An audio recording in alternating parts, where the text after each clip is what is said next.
Hello there, this is DBT, and these are the rooms. And alright, let's continue playing some more Asphalt 8, and today I'm gonna be doing the multiplayer protest of this little car on the screen. The Donkervoort something, I think it's Donkervoort GTO, something like that, I don't know. The Donkervoort, beautiful little tiny car, and I'm gonna be doing the protest because this is the car, the free car in the current car hunt. Now, I already made a video on the premium car, which is the Terzo Millennio, but this is the free one that you can unlock at tier 14, and that's what we're gonna be testing. But before we jump into it, why don't you hit the like button and also subscribe to the channel if you enjoy my content. You know, it helps for the algorithm and all of that, and I always post something daily here, so there's always something to watch. But alright, let's jump into it. So, as usual, I'm gonna show you the stats of the car, but you know what? I should show them to you with boosters. And here you go. Alright, perfect. Now you see it with the tuning kit. Again, as usual, this information is not particularly useful, but hey, in case you want to see it, there it is. Now I'm going to be playing this in Classic Season, and you can see how many races I have, and I always make emphasis on this because in this way you will get to see that all the races that I'm going to record are sequential. There's no skipping, there's no cherry picking, whatever happens gets recorded, so let's start it up. Well, this took surprisingly long to find the match, and I guess this is what happens when you are recording on a Thursday on the second week of the multiplayer series. That is to say that I imagine practically everybody that wanted to rank up, at least from, you know, classic races, they already have. So there's not going to be a ton of people playing over here. And for the same reason, I don't know how much of a competition or how much competition am I going to be getting. That is not me saying like, ooh, this player is bad or anything. But you know, like I said, most of the time, people who are really interested in, you know, oh, I want to get to a higher league, I want to get to lead and all of that, they already did it on the first week. So there's very little reason for somebody that is, you know, already ranked up to be wanting to be playing in Class D races. But for example, there's DBT doing that. So yeah. But yeah, so we'll see what's the deal with the competition. But I know what you're wondering. So DBT, how good or bad is this car? Well, I don't know. I did a pro test of this car a long time ago, so long ago that the video is no longer available in my channel. But yeah, I did test it as soon as it got rebalanced, because this car, obviously, like the vast majority of the cars in the game, had a different rank. Vast majority, so I'll just leave it at the majority of cars, had a different rank to begin with, and as of the last couple of years, they had been rebalancing them. First place, baby! And yeah, this car was different, and I'll talk about it, but first, let's see what I was racing against. Okay, yeah, look at this. Only one person was triple boosted with the C3, so at least I did beat a C3 on. Actually, you know what? Look at where this guy is. It's in the, what is this called? Champion League? Whatever, the Platinum League. Alright, well, you know, that should tell you that he's a good player, for sure, but hey. And while I'm waiting here, I was just thinking, but why is, if he's not in the lead, why is he using Class D races? I am confused. I would imagine somebody like that would somebody that want to race with low-ranked cars would prefer to, you know, get to elite, and once you're on the lead, then start messing around with the lower-ranked cars. I don't know. Unless he has made it all the way up there just with that car. Now, that would be an interesting thing, man. Trying to get to elite with Class D only, that must be such a pain in the rear bumper. So anyway, as I was saying, the Donkervoort, it was already in Class D from what I remember. And by the way, I'm going to make a bit of a parenthesis here. Whenever I'm talking about my experience with the game, and when I talk about, oh, this car has been this and has been that, it's from the time that I've been playing the game, which is for about 4 years ago, when I really started playing this game. Because there was some corrections that people did when I was talking about the Terzo Millennio on that other videos, and like, no, Terzo was actually Class A, and I'm like, okay, I don't know. By the time I started playing, it was already Class S. But yeah, I guess I should make that clarification that I'm talking from my experience, not necessarily from the historic data of the cars, but whatever. So from the time that I had been playing this game, the Donkervoort was possibly one of the kings of Class D. Now, back in the day, again, about 4 years ago, I would say the undisputed king of Class D used to be the Ariel Atom. But I would say that the Donkervoort was a relatively close second. The Donkervoort was really good. If I remember correctly, it used to have absolutely bonkers nitro, and obviously in general good performance. So it was a very strong car, and that is actually why I acquired the Donkervoort the moment that I had a chance. Because obviously when I was starting to play this game, I did not have well, by virtue of being a new player, didn't have great cars. And I was having some troubles in multiplayer, especially once I got around fighting Atoms. And yeah, I could not really compete, so then I thought, oh, I need a good car. And the Atom was not a car that I could acquire at the time, but this, the Donker, was the car that I could get. And I got it, eventually I upgraded it, and man, this car helped me a lot.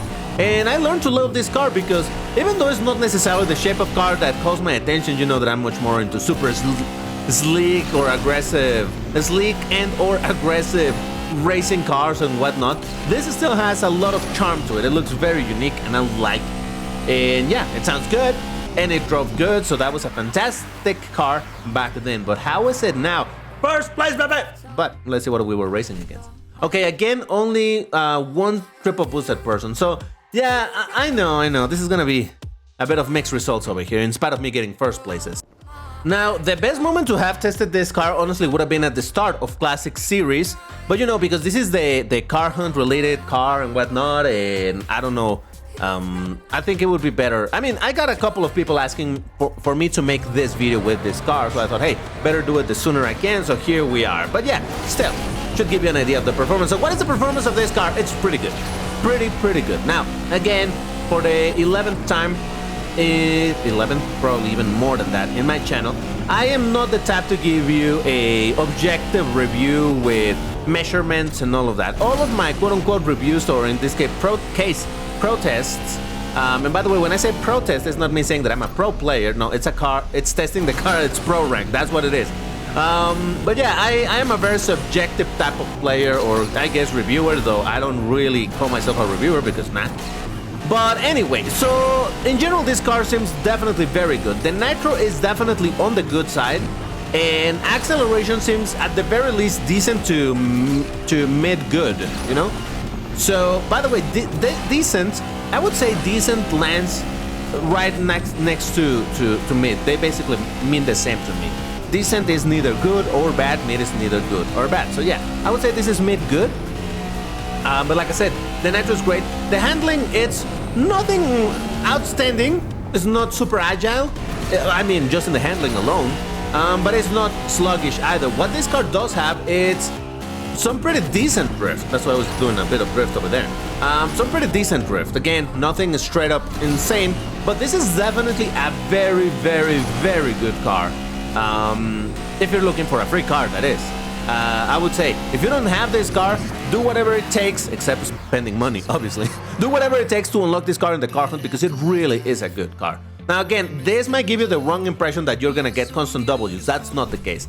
Alright, I fought against an FX50 and a Mustang. Everything else was under ranked or unboosted, so don't pay attention to all of those. Really, the only thing that matters is how did this perform compared to the triple boosted cars that are at Pro or, you know, at the rank. I honestly would love if we would get Munich to show you the drift of this car, but I just gotta hope for it. And we did not get Munich. It's fine. But yeah, I don't want you to believe that me getting a bunch of W's over here means that the car is unbeatable. It is not. It is not. Again, it's just, this is just a side effect of me playing towards the end, playing with low class, in a low class towards the end of the entire series. So yeah, that's what happened. So as you can see right there, the C3 is still kind of out-accelerated me a little bit, so that should give you an idea for that. But let me tell you that this, compared to the C3, handles better. That is for sure. And I would say probably nitro-wise, it may just be on par, or maybe ever so slightly worse. Again, subjective because I haven't done measurements. I'm just telling you what it feels like to me.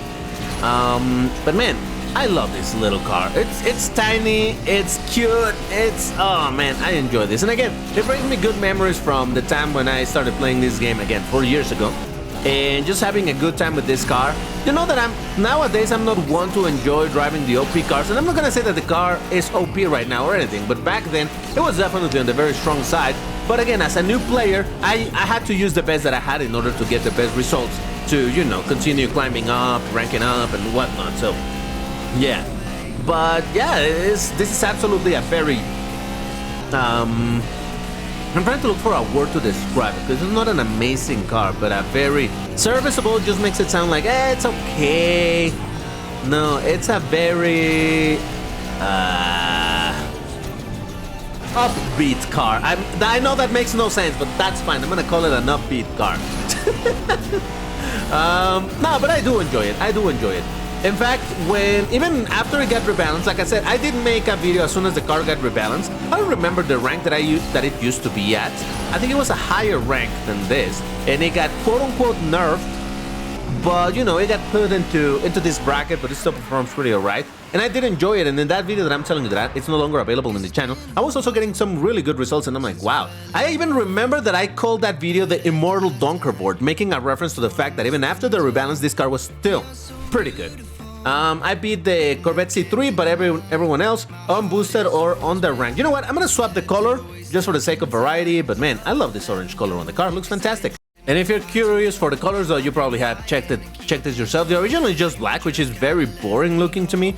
We got it on red, white. Well, it's more like silver than white. We got it on dark blue, the orange I was using, green, yellow, and lighter gray. Yeah, these two are... I guess this is more silvery.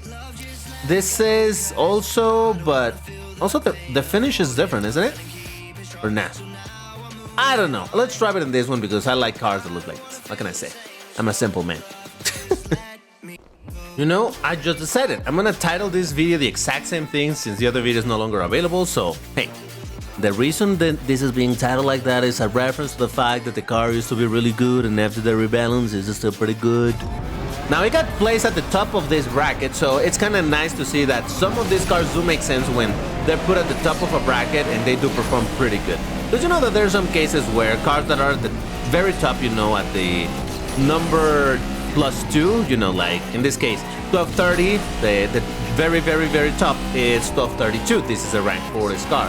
So it's good to see that some cars that I put at the very top indeed do perform pretty good. Because you know that there are some other cases where a car might be placed at the top of the bracket, at the end of the bracket, and yet they're not all that great performance. And then you have cars that are ridiculously OP, like that spammy Bentley in Class B, that it's not at the top of the bracket. If it was at least at the top of the bracket, I could understand, like, okay, well, it's meant to be an incredibly powerful car. But with the rank that it has, okay, whatever, that's a different topic. That's a different rank. Let's go. Man, have I lost a race in this video? I'm telling you, the Donkervoort is strong. Probably I just jinxed myself by saying that. Having acknowledged that probably just jinxed me, but it's alright. At least we got like 4 W's in a row, which is unheard of for DBT, so you know what? I'll take it. I'll take it. And if I do lose, I'm gonna blame it on changing the color, but no, I still love you, Donker. I still love you. You do be a beauty. Yeah, I don't know what else to tell you about this car. It's simply a good car. Enjoyable. Nothing straight up extraordinary, but definitely on the good side of the performance. So, yes, love to see it. And I'm still curious. I haven't started now that.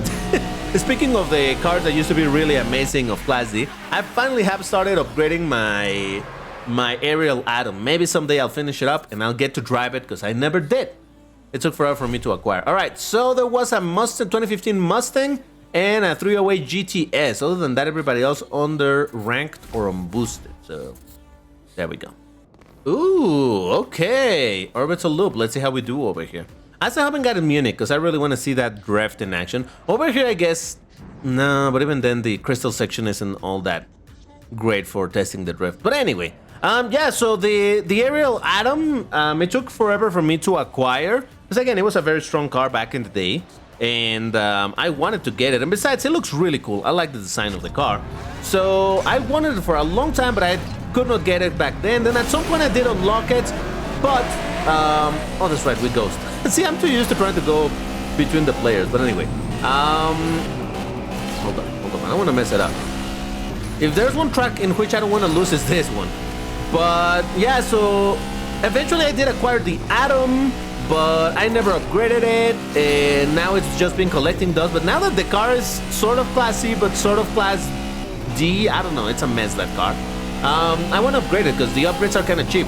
A car of the bracket, the Atom is in the 1320 bracket, if I remember correctly, and those upgrades should cost 120,000 per upgrade. But that car, for some reason, the upgrade cost is 100,000. So hey, you're saving a little bit, so that's good. So yeah, I've started upgrading that thing very slowly. I'm basically gonna be doing the same thing, even though it's a little bit cheap, just in that sense. I'm still gonna be using a bunch of direct upgrades because I do have a bunch for Class D already that I've been getting through the Treasure Rush. And in fact, speaking of Treasure Rush, I didn't make a video on the last Treasure Rush. What was it for? The VLF. I did not unlock the car. It wasn't really my intention. I mean, I did try to get to the super rounds and all of that, but I still wasn't even close to unlocking the car, so whatever. But yeah, I didn't make a video of doing all the dices on that thing because I've done a bunch of those videos, and well, I don't know, I just didn't feel like doing it that time. But now we have the Treasure Rush for the Lamborghini Huracan Spider Evo. Such an unpleasant car to my eyes. Whatever, personal opinion, right? Subjective. And I already own that car, so again, not gonna be trying for the best reward. So I don't know, maybe I'll do a video spending all of my dices over there. So I don't know. You let me know if you want to see that. First place, the only real competition was a Honda S2000 with triple boosted. So, oh, but look at that, he's in this league as well. Man, are people really trying to rank up in this way? That must be such a grind. Well, San Diego, it'll work, it'll do. Why is this song so quiet? Jesus Christ. But yeah, overall, what a nice little car. In fact, if you want to get a heart and a pin in this video, you need to leave me the key phrase, which for today is going to be tiny, beastly, and immortal. First person to post it gets a heart, and you know how this whole thing works. But yeah, it's a very, very good car overall. Like I said, if you have a chance to unlock it, or rather do whatever you can, except for paying, to unlock this car, because it's a fantastic little car for this bracket. It's at the end of the bracket as well, so... And like I just said, it does perform. You do feel the performance of this car, so it's a really good car. Go for it. It's free, so might as well. You just need to do a little bit of playing, career and gauntlet and whatnot, but it's worth it to get this car for free. Hey, no complaints from my side. Honestly, I don't even know if this car is normally available to purchase for tokens nowadays, because obviously now everything is tokens. But either way, getting it 100% for free, it's a good thing, even if it requires you to... Oh no, I missed the barrel roll. What was that? Even if it requires you to grind a little bit, it's fine. I think it's worth it, you know. It's fine. And like I said in another video, precisely the one on the Terzo Millennio, a link should be appearing on the top right if you haven't watched it. But in that one I did say that even though now the free car is again Class D, I don't know, I think Game Love has shown that they're willing to put some other classes as free cars as well, so we can keep looking forward for that. But alright, if you enjoyed this video, you know what to do, hit the like button, all of that good stuff, and I'll see you in the next one. Bye bye!